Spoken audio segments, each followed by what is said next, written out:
This is Green Africa Weekly by greenafricaprojects.org. The stories shaping Africa's green and economic future. This week, Africa is building one of the largest internal markets in the world. But there is one major problem. Getting around is still too expensive and too difficult. In Europe, low-cost airlines transformed the economy. In the United States, domestic aviation connects entire regions seamlessly. Across Asia and Latin America, budget airlines are fueling trade, tourism, and mobility. Cheap movement does not follow growth. It creates it. But in Africa, flying between neighboring countries can cost more than flying to Europe. Routes are limited, connections are fragmented, and too often you have to leave the continent just to move within it. And it is not that aviation does not exist. Across Africa, private jets, charter flights, and safari aviation networks are already well developed, serving high-end tourism and business travel. But this is a different market. The real gap is affordable, large-scale connectivity. Yet this is starting to change. With the African Continental Free Trade Area, the focus is shifting from exporting out to building within. And that requires movement of people, of goods, of capital. Because airlines are not just transport, they are economic infrastructure. They connect entrepreneurs to markets, investors to opportunities, and cultures to each other. And it starts with hubs. In Europe, cities like Amsterdam, Paris, and London dominate, not just because of demand, but because of strategy, infrastructure, and connectivity. Africa is now entering that phase. Ethiopia is investing heavily in a new mega airport, positioning itself as a global aviation hub. At the center of this shift are key players. Ethiopian Airlines, already the continent's leading carrier. Kenya Airways, anchoring East Africa through Nairobi. And South Africa, with its established aviation infrastructure in the south. At the same time, other regions, from West Africa to North Africa, are positioning themselves to become the next strategic gateway. Because this will not be one single system. East Africa, West Africa, Southern Africa, North Africa. Each will develop its own hubs, its own routes, its own low-cost ecosystems. And that raises a deeper reality. Africa is not building a copy of Europe's system. It is building something of its own. Something adapted to its scale, its geography, and its future. And unlike Europe, distances in Africa are vast. There is no real rail alternative between most major cities. Flying is not optional, it is essential. For years, global aviation bodies have pointed to the barriers: high costs, regulation, and limited connectivity. But those barriers are also the opportunity. And now, global dynamics may accelerate this shift. For years, airlines from the Middle East, from Doha to Dubai to Abu Dhabi, have dominated international connections between Africa and the rest of the world. But with rising geopolitical tensions and regional instability, that dominance is no longer guaranteed. And that opens a window. A window for African airlines and African hubs to capture more of that traffic and to strengthen their position in the global network. And unlike smaller hub economies, Africa has something else: a vast and growing internal market. Which means this system will not only depend on international flows, but on movement within the continent itself. And as Africa builds this system, it has a unique advantage. New fleets, smarter routes, and future fuels could allow Africa to leapfrog older, more polluting systems. And when you look at it like that, you start to see what's really missing. So the real question is this: who will build Africa's low-cost airline ecosystem? Because whoever makes flying affordable will not just move people. They will unlock Africa's internal economy. It started simple: black gold, bursting out of the ground in places like Texas, men covered in oil, fortunes made overnight. Then the story shifted, from dusty fields to desert kingdoms, from fishermen to skylines in the sand. The Middle East didn't just find oil, it mastered it. And alongside them, the global giants, Shell, BP, building empires that stretched across continents. Extract here, refine there, sell everywhere. For decades, that was the system. And let's be honest, oil has also made and broken power. From Saddam Hussein to Gaddafi to leaders still holding on today. Oil doesn't just build nations, it shapes destinies. And then, Nigeria, Africa's biggest oil producer, yet somehow importing its own fuel. Until now. Because now there is Dangote. And listen, Niger, we say this with respect. Please don't come for us. We see the conversations. Too big, too powerful, too dominant. The Dangote refinery is too big a project in Nigeria. And maybe that's not wrong. But at Green Africa, when Dangote talks, we listen. Africa is very busy paying debt, and putting this again on top of us is going to add a lot of hardship on people, on the governments, on the people, on everybody. For something that we have no really any involvement in it. Because for the first time, Nigeria has the capacity to refine at scale, to keep value closer to home. And in a world where supply chains are under pressure, where global tensions can shake energy overnight, capacity matters. Whether you agree with him or not, this changes the game.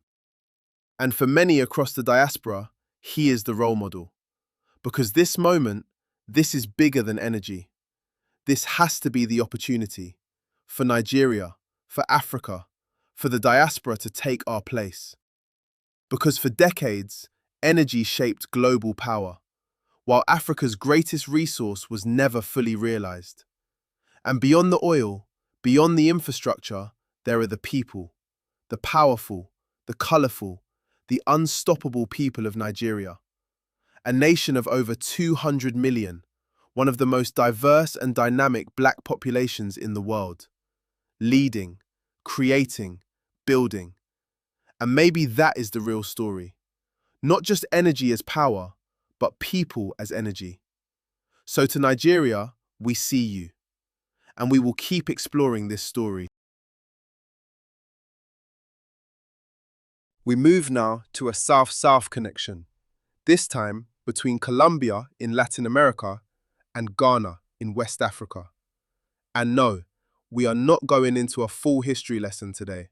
But just as a reminder, Latin America is home to over 130 million people of African descent. From Cartagena to Salvador da Bahia, the connection is deep, cultural, and very real. But today, this story is not about history. It's about business. It's about the future. Because Ghana and Colombia have signed a landmark agreement, creating a direct maritime trade route between Tema and Cartagena.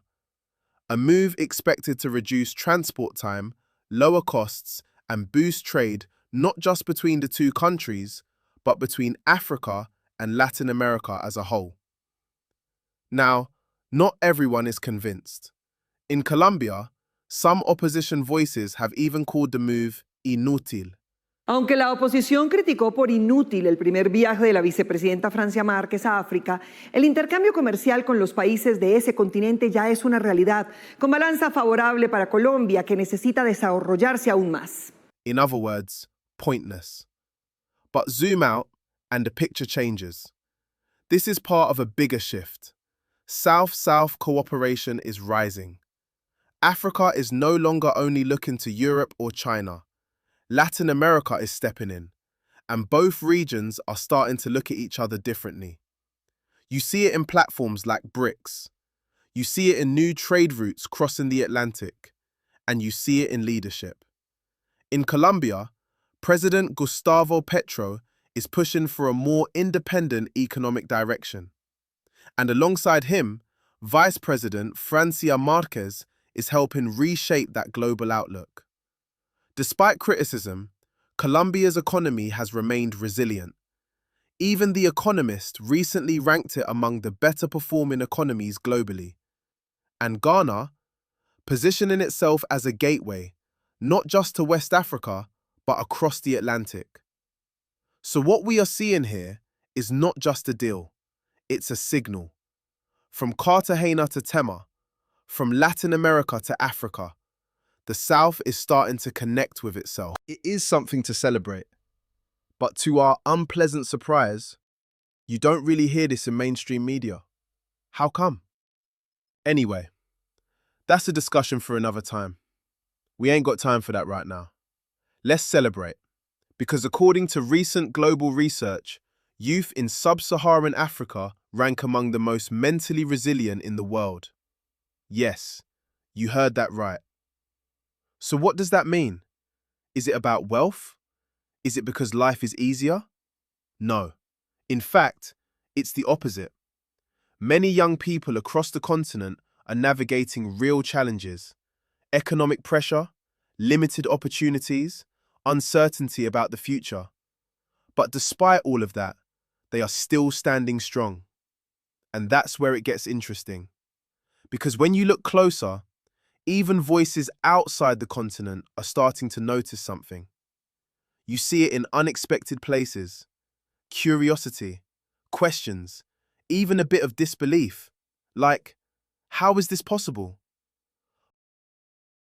How has your country, Sierra Leone, but also many other countries in Africa, been able to maintain a birth rate at replacement when Europe, the US, Canada, lots of other parts of the world have not been able to?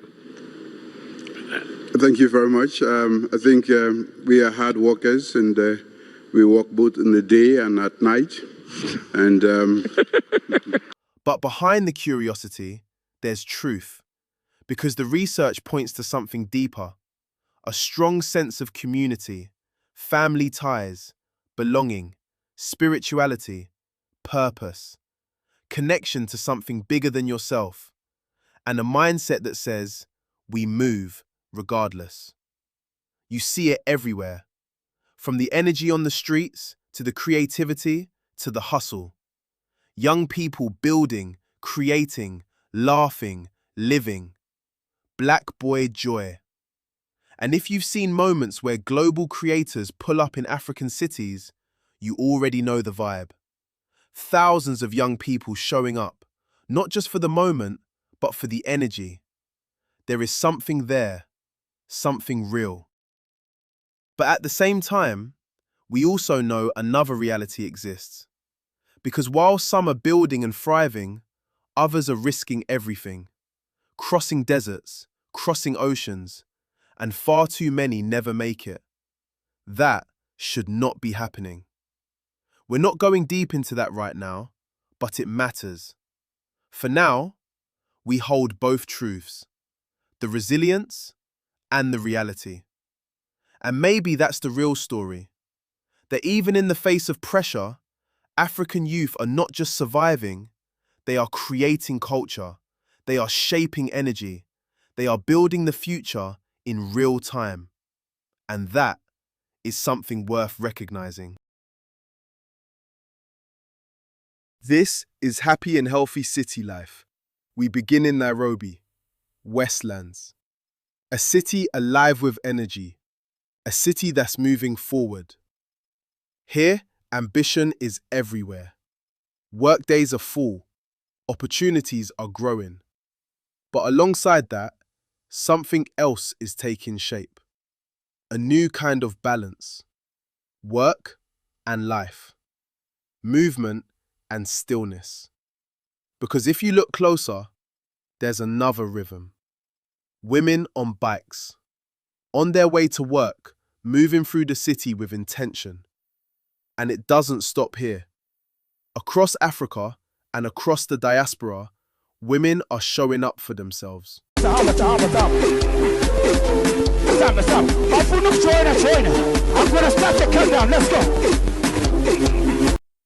Energy, discipline, strength. From high-intensity indoor rides to communities building wellness together. And yes, South Africa, we see you. That's a story on its own. But back to Nairobi, because here, it's growing into something bigger. Across the city, women are organizing, connecting, riding together. From Dada Rides, supported by Team Africa Rising, to Kenya Cycling Women, to Critical Mass Nairobi, a movement is forming. Visible, active, unstoppable. More than cycling, this is community. This is health. This is freedom. Happy, healthy city life. Thank you for watching Green Africa Weekly. Footage in this episode was sourced from CGTN, Reuters, Al Jazeera, DW, First Post, and others under fair use. We're here to bring a fresh perspective on Africa's green and economic development. See you next week.